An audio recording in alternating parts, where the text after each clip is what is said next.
lakran na thlen ti toi tu tual tha na le lam mual phuna sual tin ren aloni tal kai lo sen ju huiski brandi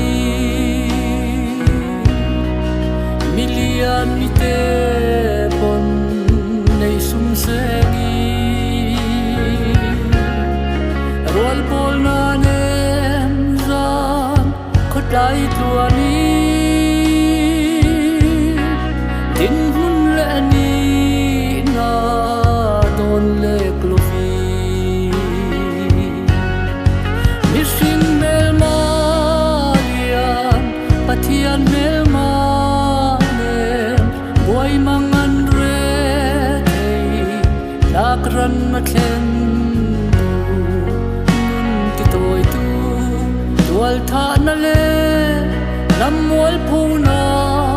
sual tin ren aloni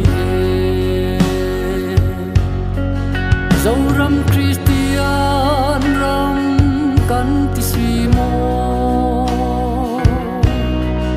ring lo mi ten eng tin ngai mo siam tu thin lai ru anang e ya mani tu ra kan sen ngei don si mission mel malian pathian mel ma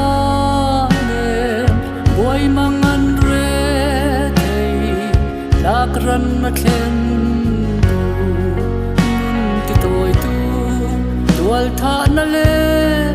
lam mual phuna sual tin ren